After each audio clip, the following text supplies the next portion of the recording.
Hi everyone, it's Jaden. Welcome back to my channel. I've been noticing that there were a lot of questions recently, both on my Facebook group and on my channel here, regarding my experience on eye and vision related symptoms during my health crash recovery. So I just thought maybe this is a good time for me to do an update video. I've done a video on eye and vision related symptoms. You can check that out.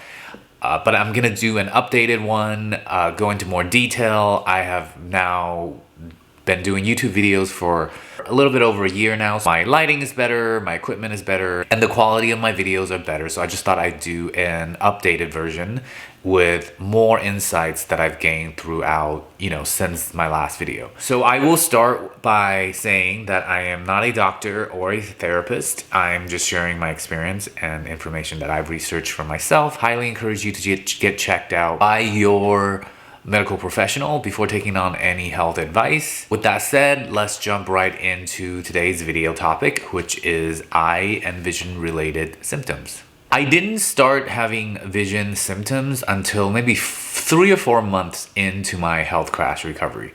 So it started happening around phase 2. I will go through now a list of the things that I've had regarding vision and eyes. First was I started seeing a lot of floaters. And for those of you who don't know what floaters are, they're these like mosquito looking things that floats around your eyes. They're pretty much debris inside your eyes, and when light hits your eyes a certain way, you could see these little spots, right? I've had them throughout my whole life since I was elementary school, like a couple, and I would sometimes notice them.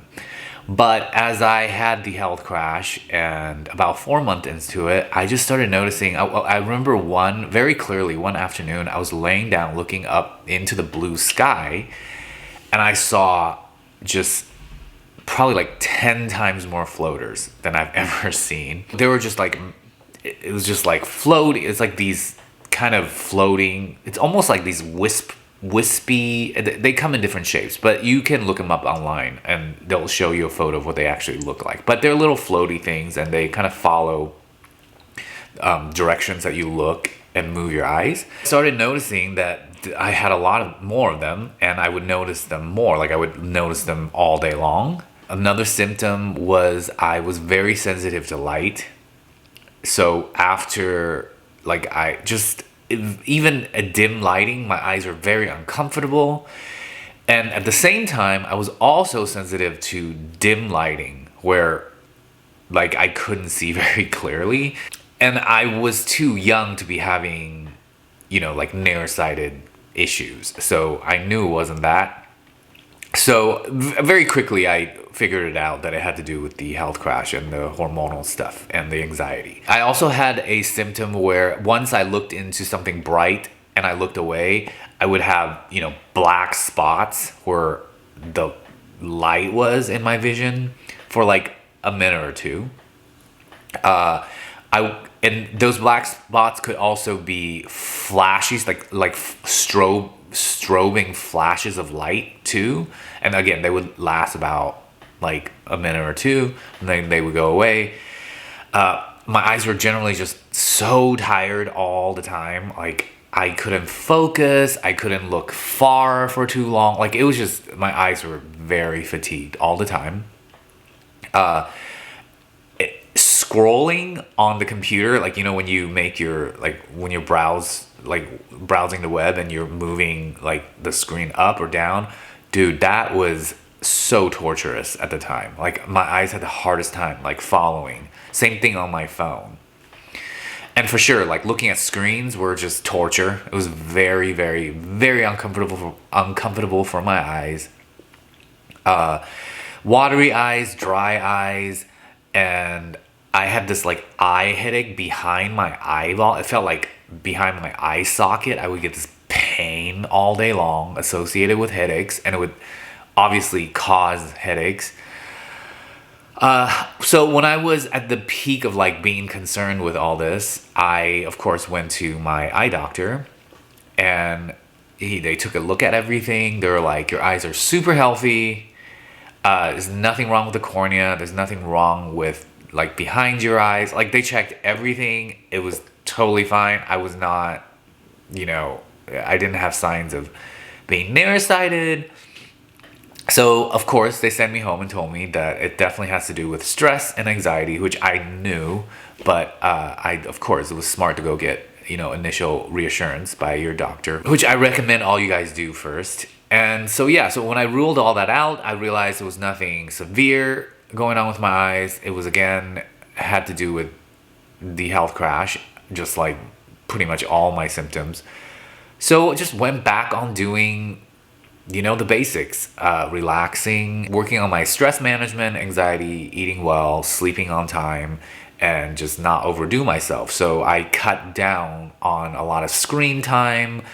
I just take, maybe every 30 minutes, every hour, I would just like look outside and look really far away to relax my eyes. I would do the warm compress, and I'll also do the ice compress. Those are two very good, easy home remedies for eye fatigue. But I will say those symptoms lingered on throughout phase 2, phase 3, and like in the beginning of phase 4, there were like very light versions of those symptoms. Other symptoms that are associated with it, but it weren't directly vision, was that because my vision was messed up and I was straining my eyes at the time, I caused a lot of dizziness and headaches.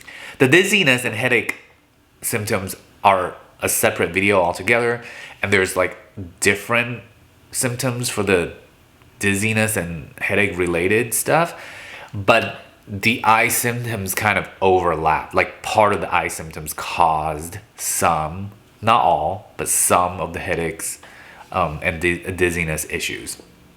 Like I had a really hard time. One of my dogs, when I take him out to go to potty, he likes to run in a circle around me. It's just like his habit.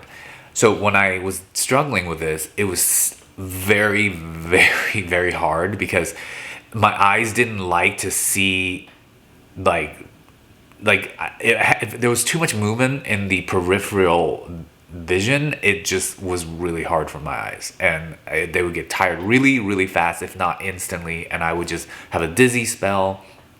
So that definitely happened through the health crash recovery. I've tried taking different like vitamin A, there's these like eye support blends.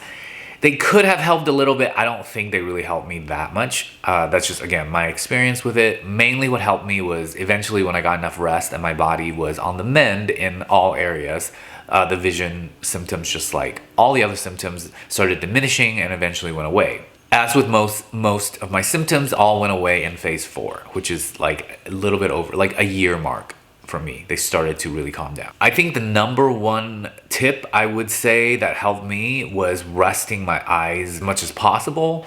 So I had to cut out the Netflix binging, and it was kind of hard at the time because when you're having a health crash, you've got to lay low, so there's like not much to do. So you turn to like binging shows, and then it turns out that you can't even do that because it's gonna stress your eyes out.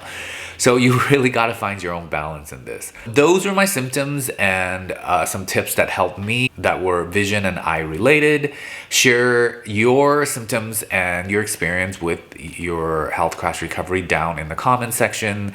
Definitely check out my Facebook. Subscribe if you haven't done so. Give me a like and share my videos to those who you think might benefit. Thank you guys all so much again for all the love and support. And I now have the access to the community tab on my YouTube channel after hitting 1,000 subscribers.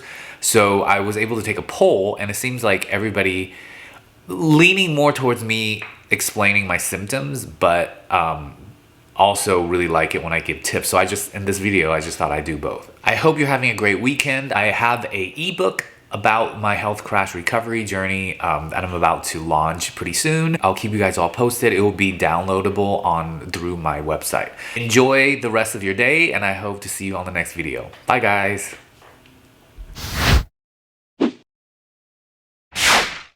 Bet you won't